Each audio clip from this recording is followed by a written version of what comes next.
Okay, let's look at the exam 3A, problem number 6. Right? We want to find the absolute maximum value of this given function. Right? So let's do that.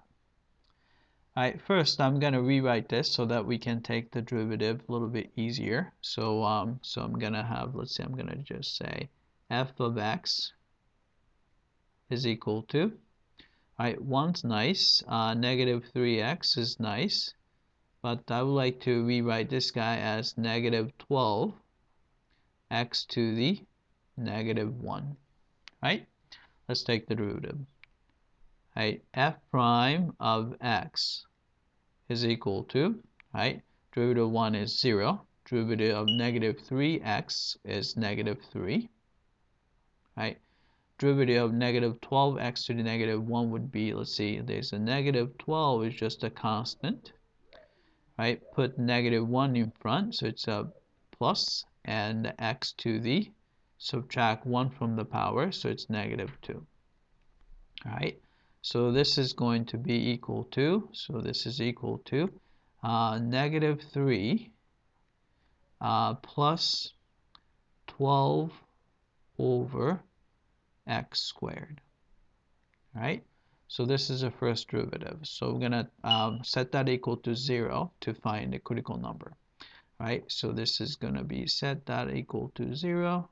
Right, first thing is I'm going to add 3 to both sides.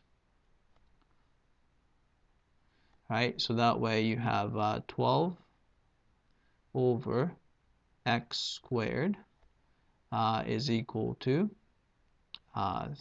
3. Right, then take the reciprocal of both sides. That way you have x squared over 12, which is going to be 1/3, right?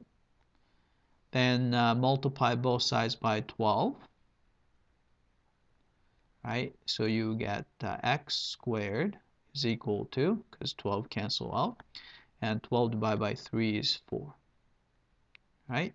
So which means that x is, right, negative 2 and also positive 2, right? So these are critical numbers. Here you have a critical numbers here, right? But since we're trying to maximize this function over this interval from 0 to infinity, only thing we have to look at is positive 2, right? So let's do a number line to make sure that we'll have an absolute maximum at x equals 2, right?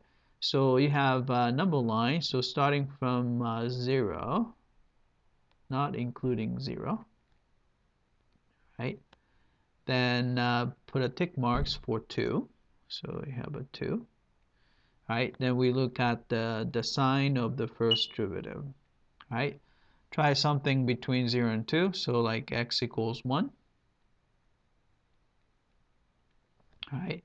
So if you put x equals 1, so it's 1, so negative 3 plus 12, so that's definitely positive here. Right, something bigger than 2, so like x equals 3, right? So negative 3 plus 12 over 3 squared, so 12 over 9, which is going to be 4/3, right? So negative 3 plus 4/3 is going to be negative, right? So we know that the original function is increasing before 2 and decreasing after 2, which indicates that you will have an absolute maximum at x equals 2, right? So this is good because since what we're looking for is absolute max. All right, so absolute maximum value occur at x equals 2.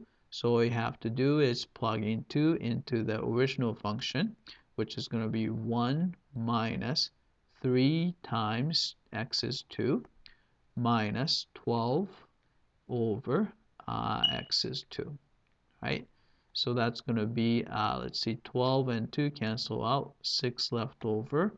So you have 1 minus 6 minus 6. So it's going to be negative 11.